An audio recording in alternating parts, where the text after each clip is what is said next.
Béat Hachem, on continue notre avancée dans le Chok HaEmuna. On est le 21 Cheshvan dans le cycle annuel et on commence avec le jeûne de la foi. Chéti, chéti, moitié-moitié. Le Rav dit en réalité, il y a beaucoup de gens, quand je parle avec eux, eh ben, ils ont à moitié de la Emouna, à moitié pas de la Emouna. Ça veut dire quoi? Quand ils viennent demander un conseil pour Shlom Bayit, par exemple, ils viennent me voir, ils me demandent un conseil pour la paix conjugale.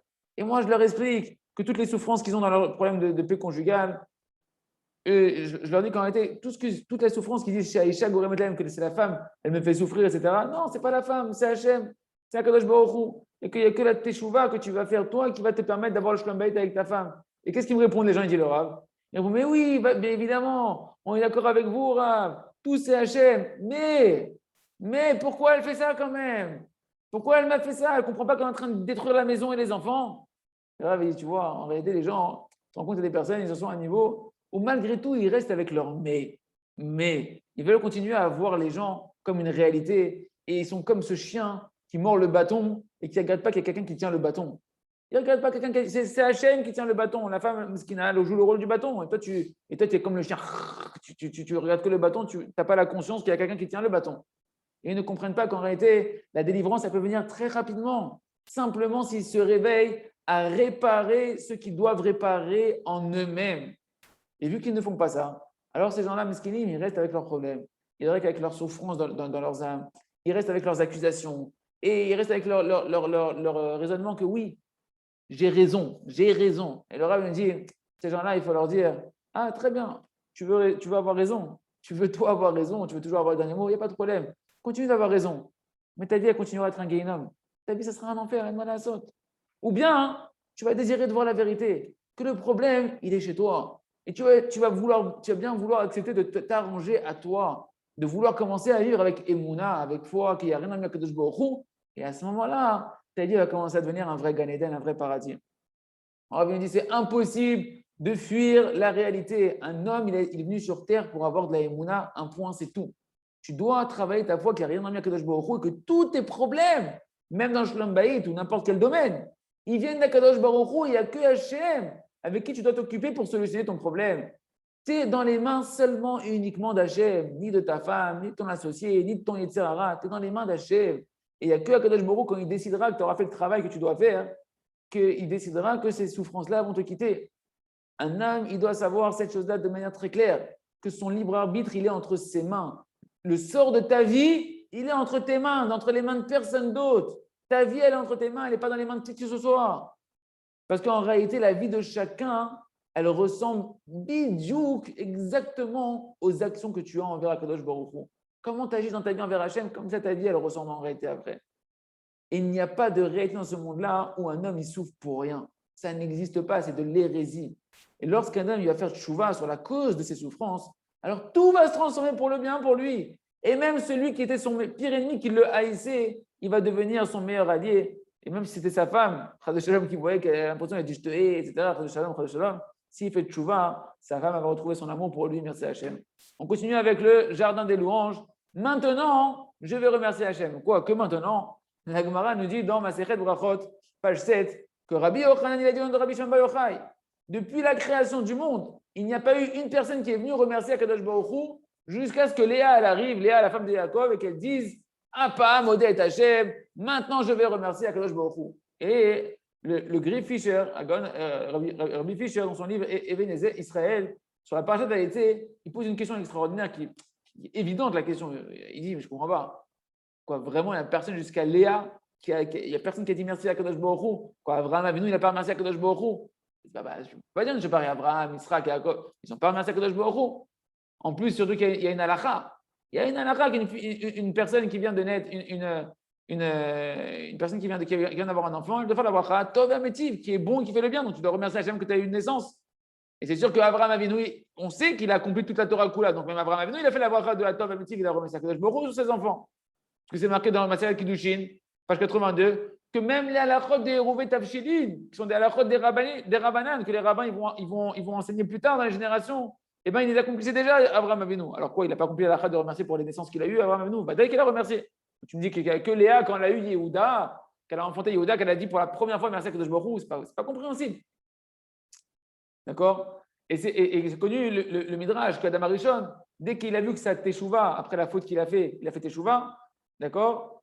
Chez le Kabbalah, Teshuvato chez le Caïn, Patar Ve'amar, lorsque la teshuva de Caïn elle a été acceptée, il a commencé à faire un mizmor de chansons à Kadosh Baruch Hu, qui est le mizmor qu'on fait à Shabbat, mizmor Shir Liyom à Shabbat. Tov Leodot Lachem, il est bon de louer Hachem. Donc tu vois qu'Adam Arishon lui-même, il a fait un psaume de David, que ce n'est pas David qui l'a écrit, c'est Adam Arishon. Tov Leodot Lachem. Il est bon de louer Akadosh Baruch Hu, donc il est loué Hachem. Donc qu'est-ce que tu me dis que c'est Léa la première qui est venue louer Akadosh Baruch Hu? Ok. Et on peut rajouter encore une question sur la question. Pourquoi Léa a attendu son quatrième fils pour remercier Hachem? Yehuda, c'est son quatrième fils. Elle n'a pas remercié pour les premiers enfants qu'elle a eus. Réhouven, Shimon, Lévi. Pourquoi? La réponse à toutes ces questions, en réalité, messieurs, on va voir la réponse, que l'intention de la Gemara, en fait, c'est pas que Léa, c'est la première qui a remercié Akadosh Baruch Hu pour les bontés et les chassadim d'Akadosh Baruch Hu. Parce que les patriarches, eux aussi, ils ont déjà remercié Akadosh Baruch Hu pour tous les bienfaits qu'Akadosh Baruch Hu il leur a fait. Et c'est évident que Léa aussi, déjà le premier enfant qu'elle a eu, elle a remercié Akadosh Baruch Hu, c'est une halakha. Donc forcément, elle a remercié Akadosh Baruch Hu. Mais en réalité, l'intention de la Gemara, il nous dit, le Gaon Agri Fisher, qu'en réalité, l'intention de la Gemara, c'est que Léa, c'est la première qui a remercié sur le mal. De remercier sur le mal, sur les souffrances, Léa, c'est la première. Parce que Léa, c'est connu qu'elle a souffert des souffrances terribles, qu'elle savait qu'à la base, elle était prédestinée à devoir se marier avec qui? Avec Esav Aracha.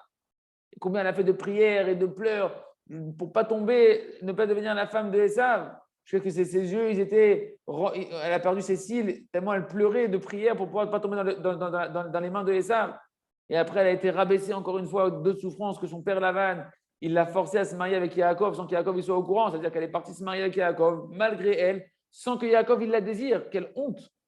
Quelle honte! Elle a dû prendre la place de Rachel malgré le désir de Yaakov. Yaakov, il ne voulait pas ça. Donc, elle est partie contre eux. Elle a eu une union avec Yaakov que Yaakov ne voulait pas.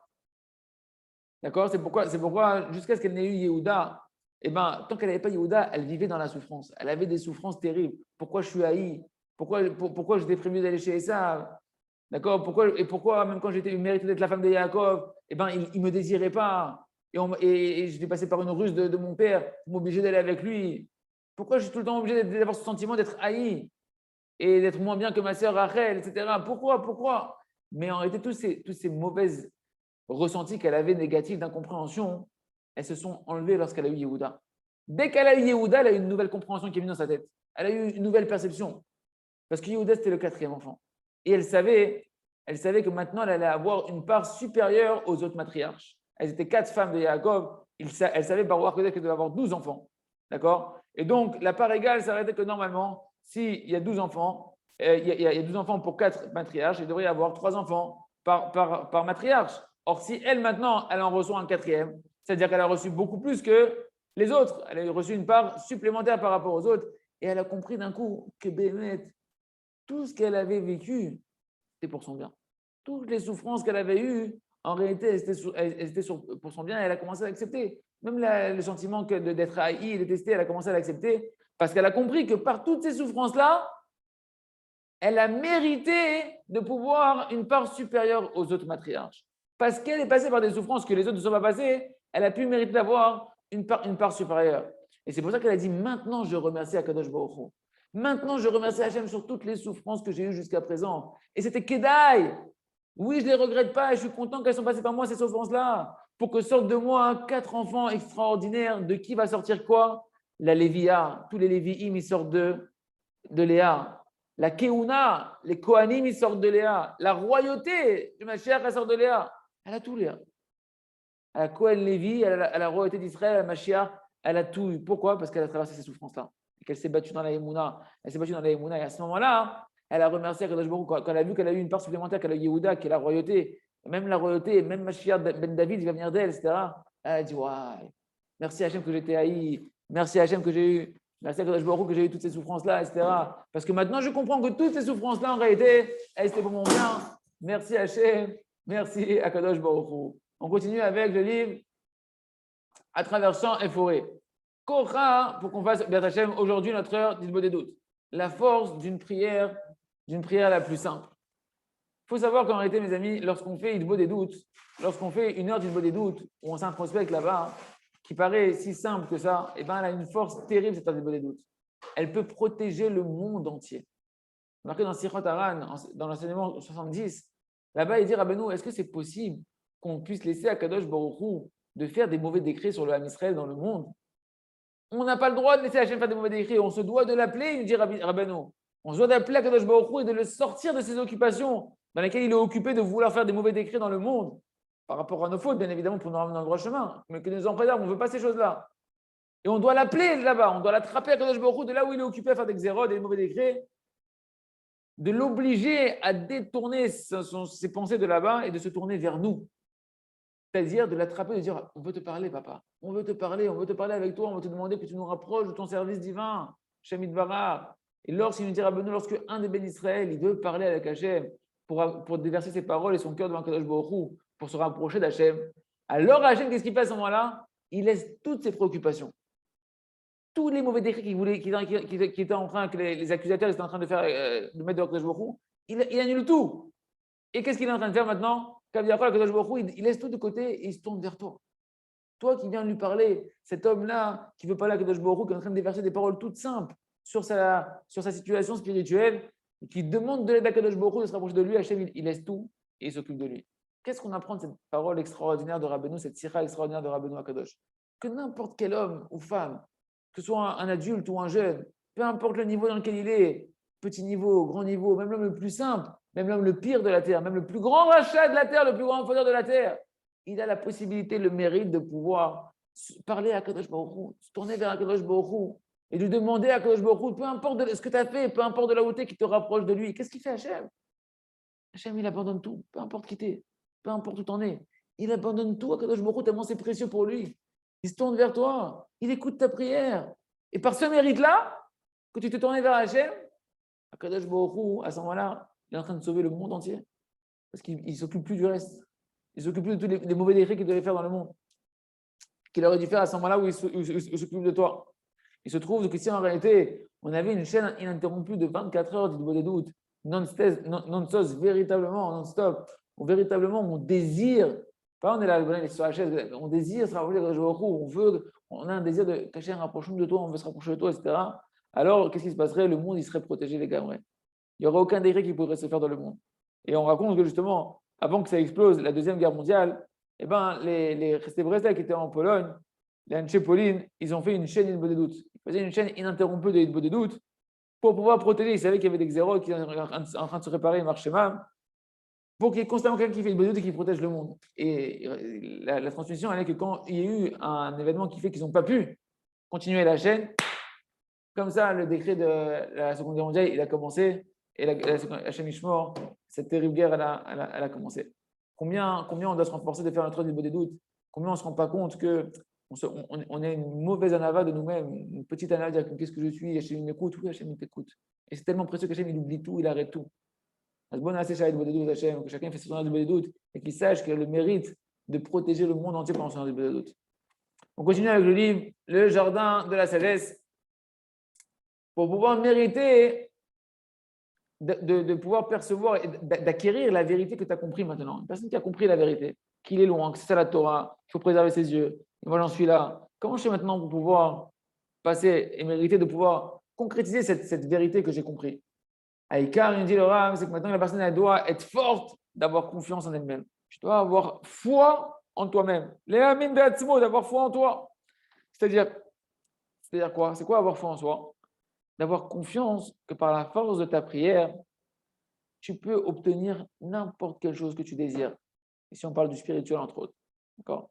D'avoir une foi totale, que si tu es têtu et entêté dans tes prières, c'est une certitude que tu mériteras d'accomplir toute la Torah entière. Parce que la Torah, elle n'est pas dans le ciel.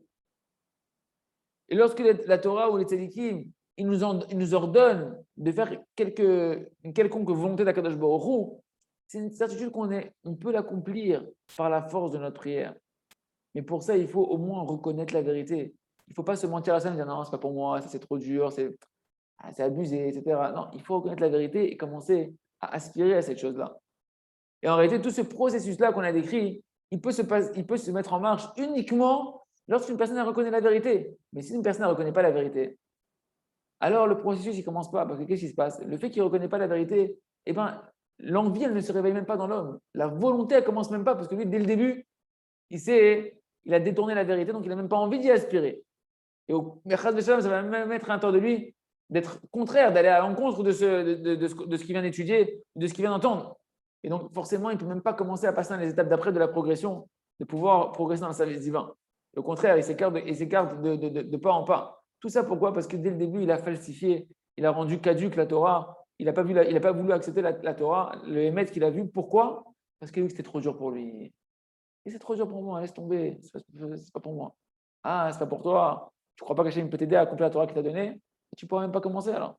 Donc une personne, dès qu'elle reconnaît la vérité, elle reçoit un désir déjà de ça. Revenons un peu au Chacham, à notre philosophe.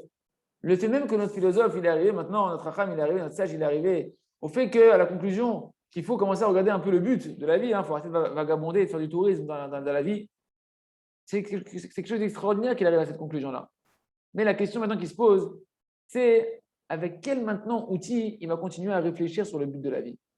Est-ce qu'au final, il va commencer maintenant qu'il cherche le but de la vie, est-ce qu'il va le chercher d'après la Emouna, d'après la foi de Kadosh Baruch Hu, de réfléchir, Hachem, c'est lui qui m'a créé, il m'a créé pour un but, et de se demander enfin, Hachem, pour quel but tu m'as créé, qu'est-ce que tu attends de moi? Ou bien, est-ce qu'il va continuer à aller avec son hérésie, avec ses propres pensées, de dire c'est moi qui dirige ma vie, c'est moi qui sais c'est quoi la vérité, c'est moi qui sais qu'est-ce que je dois faire, il y a un but, mais je vais définir le but, etc. Et évidemment, ce qu'on verra dans les suites de l'histoire, c'est qu'on a vu la suite de l'histoire que le Chacham, il ne s'est pas tourné dans la Emouna et donc il a continué à s'égarer. Donc, ce n'est pas suffisant de chercher de réfléchir qu'il y a un but dans la vie. Il faut rattacher ce but à Hachem et à la Emouna. On continue, mes amis, dans le suspense dans lequel on s'est arrêté, dans le Sefer Ochadash. Donc, ce fameux jeune homme de maison maintenant, qui avait un trait de colère, un trait de caractère de colère très, très, très fort, qui a fait plein de démarches pour sortir de sa colère, pour voir, on l'a dit, des médecins, des gens de la psychologie, etc. Après, il est parti voir les Talmidei Chachamim parce que ça ne marchait pas. Il est parti voir les Talmidei Chachamim, ils lui ont donné des mécorotes de la Torah, des sources de la Torah, et comment combattre la colère. Et bon, Hachem, il a acquis beaucoup de connaissances, mais à chaque fois qu'il a une épreuve, il se met en colère, il explose, il oublie tout. D'accord? Tout ça pour, rappelez-vous, pour arriver à expliquer comment le Rav, il voit qu'il y a deux élèves qui peuvent étudier les mêmes enseignements, un qui monte et un qui ne bouge pas et qui ne change pas. Pourquoi un qui change et un qui ne change pas? Tout ça, on en est ici. Donc, tout ce qu'il avait fait jusqu'à présent, cet homme-là, ça ne l'a pas aidé et il continue à chaque fois qu'il y avait une épreuve à exploser de colère. Mais, qu'est-ce qu'il y avait de bien chez lui? C'est qu'il continuait à chercher. Il continuait à vouloir comment trouver des solutions pour sortir de sa colère. Mais là, il était quand même arrivé quasiment à un désespoir de voir, peut-être ça n'irait pas. Moi, j'ai beau chercher, j'arrive pas à trouver. Ça fait tellement de temps que je cherche, je n'arrive pas à trouver. Il commence à désespérer. Jusqu'à ce qu'il est arrivé dans Hachem, il lui a envoyé une cassette du Rav Arush. Et dans cette cassette-là, c'est une cassette qui parlait de la colère. Il a entendu les mots du Rav qui parlaient d'Avka sur la colère. Et qu'est-ce qu'il a entendu? Ouais, les mots qui étaient dans le cours du Rav Arush. Il dit comme ça, dans le cours, il entend comme ça. Le Rav, il dit, quand tu vas arriver dans le Beth Din, d'en haut, dans le tribunal céleste, à 120 ans, on va te poser la question, pourquoi tu t'es mis en colère? Imaginez-vous que ce bonhomme, ça fait des années qu'il travaille la colère. C'est pas genre quelqu'un, il travaille, il a fait tout. Donc, il est attentif à ce qu'il entend. Il est déjà prêt, c'est-à-dire il est mûr pour pouvoir bien entendre ces paroles-là. On va te demander, pourquoi tu t'es mis en colère? Toi, tu vas pouvoir répondre, Béhémet, je ne voulais pas mettre en colère. Au fond de moi, je n'avais pas envie de mettre en colère. J'ai étudié des livres sur le sujet de la colère. C'était arrêté, ce bonhomme-là. J'ai étudié des livres sur le sujet de la colère. J'ai accompli les conseils qu'on m'a dit. Mais dès que j'avais une épreuve, j'oubliais tout. Je perdais tout contrôle sur moi-même. C'était plus fort que moi. C'était un cas de force majeure. Et dans le ciel, on va vérifier tes arguments que tu es en train de dire. Et ils vont te dire, tu as raison. Béhémet, tu as raison. Tu étais en cas de force majeure. Ton épreuve a été plus forte que toi. Ton Yetzirara était plus fort et tu ne pouvais pas surmonter cette épreuve de la colère qui brûlait à l'intérieur de toi. Donc, on ne peut pas t'accuser sur le fait que tu t'es mis en colère. Mais on te posera une deuxième question derrière. Pourquoi tu n'as pas prié sur ça? Pourquoi tu n'as pas demandé de l'aide? Tu as vu que tu n'avais pas la force. C'est la vérité. Pourquoi tu t'es pas tourné vers celui qui possède et qui est l'origine de toutes les forces de ce monde-là, qui est Akadosh Baruch Hu, pour qu'il te donne de la force de surmonter ce Yetzirara? Si tu voulais tellement sortir de la colère, pourquoi tu n'as pas sanctifié? Pourquoi tu n'as pas consacré au moins un quart d'heure par jour à demander de l'aide à Kadosh Baruch Hu qui te donne la force de pouvoir recevoir les forces de surmonter ta colère?